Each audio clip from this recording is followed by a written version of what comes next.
درود و تشکر برای ویدیوهایی که به آزادی آنلاین فرستادید. امروز به محل صدمه مدهش به اورنبورگ می رویم که مهاجران تاجیک آنجا جان دادند. درباره قدر و قیمت مهاجر هم می گوییم که بعضی آنها را طعنه زدند که در وطنشان کار نمی کنند.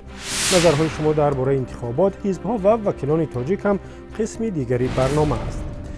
حالا محل فلاکتی را در ولایت اورنبورگ روسیه می‌بینیم که روز 24 نوامبر رخ داد. در اینجا در صدمه نقلیاتی 6 نفر از جمله 2 جوان تاجیک جان دادند.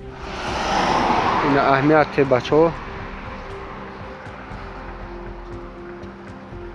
مردمی 5 یک تاش ایچسکه правда چای یک دیگهش مردمی کویبش بچه‌های خدا رحمتی طلب شو و بچه کویبشی نمش فراموش کن خدا رحمتش کنه.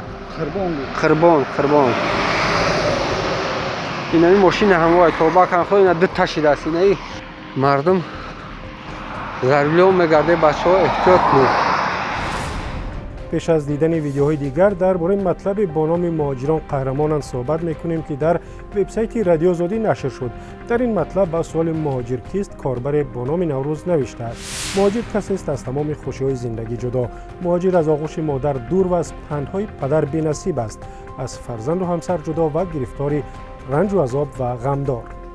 کاربر دیگری با نام دماگوگ ماکسیمالیست شکایت از مهاجرت را کاری نادرست می‌شمارد که گفته است: تمام مردم دنیا در مهاجرتند. مهاجرت وسیله برای رشد ملت هاست. اروپایی‌ها برای آن پیشرفته هستند که از مهاجرت نترسیده در جستجوی زمین و منبع‌های ثروت بودند.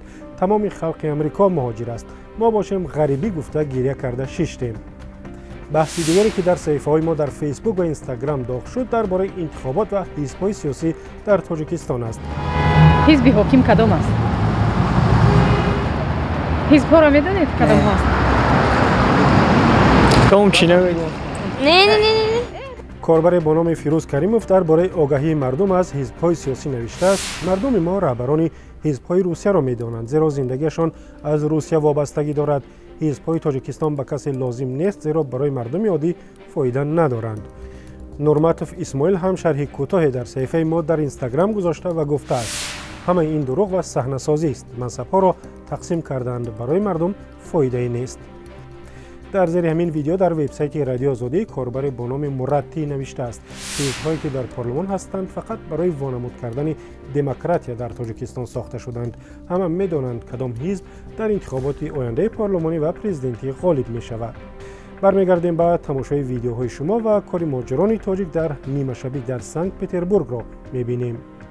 روزه شمع با پر کردیم. روزه کس نیست. اینا اولی. و پرکر همه پورا دیگه نمینه. کسکوی سر شوندی.